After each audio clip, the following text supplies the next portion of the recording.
G'day viewers, Chris Atkins here and welcome back to my channel, The Car Wash Chronicles. It's a crappy rainy day out here in Hesperia, California. Let me get a shot of that rain.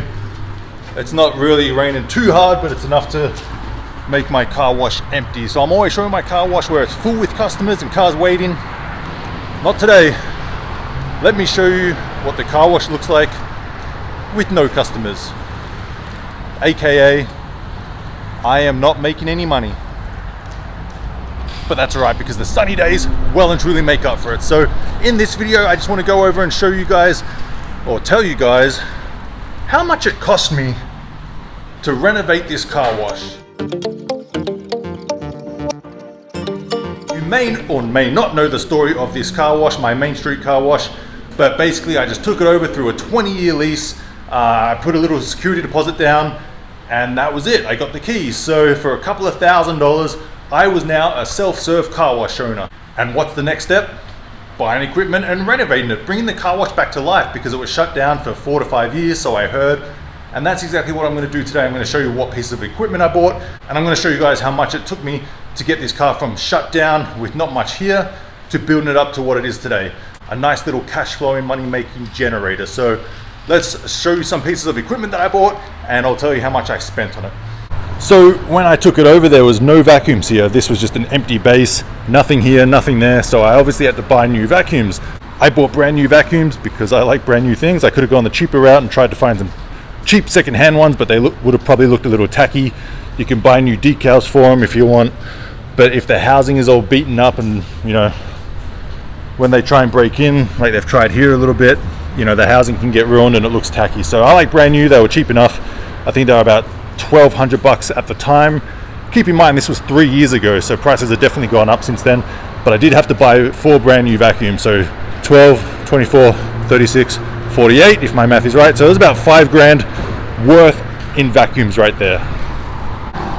And then of course at night time we want it to be nice and bright and lit up for the customers so they feel safe and it looks good, they can see what they're doing. So I had to get all new lights. I got 2 lights for each bay. I got 5 bays, so that's 2, 4, 6, 8, 10 lights for the bays. And then I got, I think, 6 of the same lights along the back there.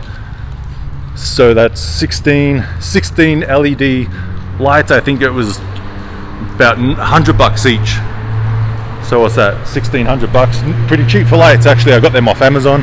And then I got these big guys from Amazon. I think they're about $300. Floodlights to light up this whole area at night time, which is what you want. So yeah, that was lighting plus some installation. It was probably about $2,000 for the lights. Not too bad in my opinion. And of course you want eyes on your car wash, so I got security cameras. Now when I first opened, there's a security camera up there. Very hard to match up the point when it's back to front, but security cameras I bought on Amazon. It was about $1,500 for a 32 channel. I only needed 16 cameras, so I got 16 cameras, and like I said, it was about $1,500 at the time. So if you find a car wash that's run down and there's not much equipment there, you'll learn from this video just exactly what it's going to take. You know, you're going to have to buy new vacuums, you're going to have to get new lights if it's dull, you're going to have to get new security cameras. And another thing that I had to get was, let me show you. So when I took this car wash over, all these motors were already here. So 5 bays, 5 motors, 1, 2, 3, 4, 5. These were already here, so, and they worked. So if they ain't broke, why fix it? Why spend the money on brand new motors when these ones are working? I'll just change them out over time as they die, as you can see with that one.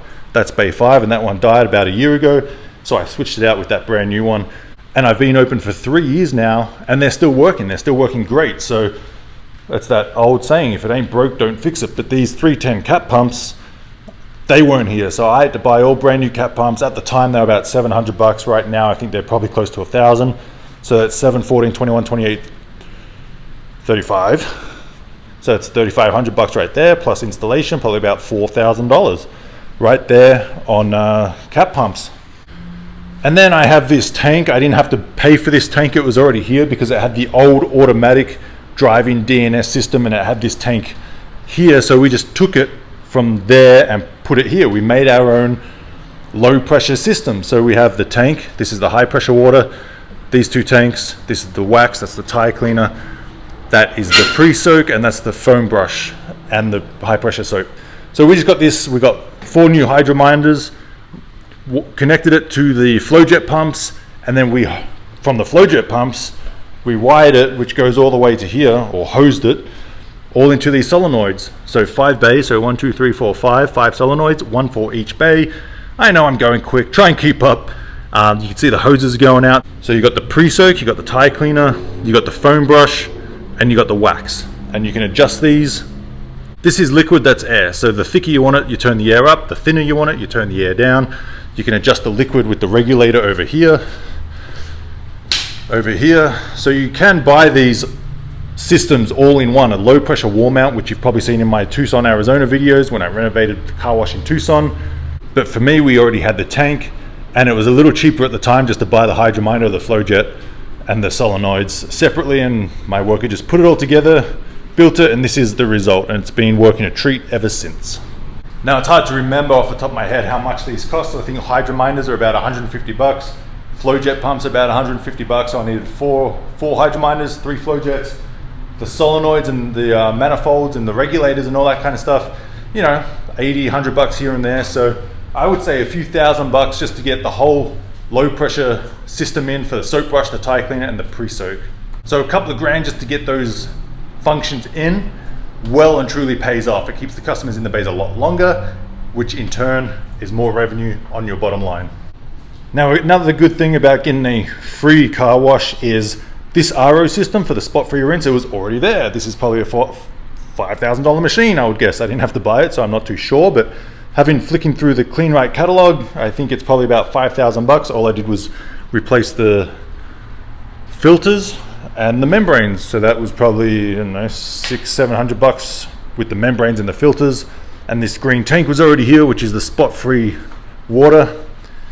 And that was all already there. So for $600 or whatever, I had a spot-free system instead of buying a brand new one for 5, 6, or even 10 grand for the good top of the line one. That's money I saved. Another thing that was already here, I didn't have to spend a few thousand on, was the water softening system. So that was all free for me. Got to keep that full with salt. So we just connected that and it worked. So again, if it works, use it until it doesn't. Something else I had to buy was the compressor. That one was about $700. Depends how big your car wash is, how busy you are. You might want a bigger one. But this one is a very good one. I haven't had any problems with it. It's a Quincy, and for $700, it's working like a charm. And lucky for me, the bill changes were already here. 1, 2 bill changes. All I had to do was get a Mars kit, which was the new board, the new wiring, the new bill acceptor, and I got these new hoppers. But the housing was here, and this alone is about a $5,500 machine. So that's what, 11,000 there plus installation I saved. So that's about 12 grand right there I saved just from these already being here, and I got them for free with the car wash. I didn't spend a cent on them. So the Mars kit I think was about $1,200 at the time. Right now they're probably about $1,500. So there you have it. And then of course, to make the car wash look nice, you got to paint it, and that takes some money. If you don't do it yourself, you got to buy the paint. I think that was actually this car wash, I didn't even need to paint it. It's time for a new paint job now. You can see it's starting to come off, but when I first took it over, I haven't even painted these walls. This is the original paint, so it's good quality paint that they used. All I did was paint the roof because the roof was white. So I did paint the roof, nice bright red to stand out against the bright blue sky. And this whole front wall was white. So I did paint the gray, put the red stripe there to match the rest of the building. These vending machines were already here. All I did was buy the new coin acceptors inside. They were about $100 each, so it's $400, opposed to buying brand new vending machines. So again, you use what's there. Whatever isn't there, then you just buy it new. These were already here, the coin acceptors and the coin boxes. So I used these. All we did was upgrade the rotary switch. I put a new timer in. I got new coin acceptors. So I think each one was about, say, $250, $50, and $200. So it's about $500 or $600 to get this up and running the way I want it. And then I obviously got these. These were about $800 at the time, 3 years ago, and I installed them. So not too bad, opposed to spending $3,000 or $3,500 on brand new coin boxes. So you can see that I've saved quite a lot of money from using what's here, because like I said, if it ain't broke, don't fix it. If you can use it and save $5,000, $10,000, $20,000, why not? And when the time comes, when the money's been coming in, you can put that back into the business, and then you can upgrade. But in the beginning, you might have a tight budget, you might not have that many funds, and you might want to do it the cheaper route where it's just as good, but once the equipment stops working, then it's time to upgrade it to the brand new stuff. So I hope that gives you a little idea on how much it takes to get a existing car wash that was shut down with some equipment inside up and running. For me, it was about 40,000 out of pocket, and then I installed the air dryers, which you can see here, which I highly recommend. The air dryers were about 1,600 bucks each, and I got 5 bays. So plus installation, I think it was about 10,000 bucks to put in the air dryer. So once it was all said and done, I spent about $50,000 on this car wash, big 5 bay, to get it up and running. That's not including the automatic, that's a whole nother story, but just to get the 5 self-serve bays up and running with some of the equipment inside, it was about $50,000. So when you think about it, 50 grand for a brand new car wash, pretty good. You know, if that was listed on the MLS for sale, I think it would get snapped up pretty quickly. But you know, I could turn around and sell this business for many times multiple of $50,000. So that's why I like to go out there and find rundown or shut down car washes, because it takes a very small financial investment to get into it. 50 grand for a brand new car wash, in my opinion, pretty good deal. So guys, there you have it. It's a rainy day here, not making any money, so it's nice and quiet in the motorroom for once. Hopes this gives you an idea on what it takes to get a self-serve car wash up and running from closure to open, and I'm sure you're pretty motivated to get out there and scout your area to try and find one yourself. I'm Chris Ackett with the Car Wash Chronicles. Thanks for watching. I'll see you all next time.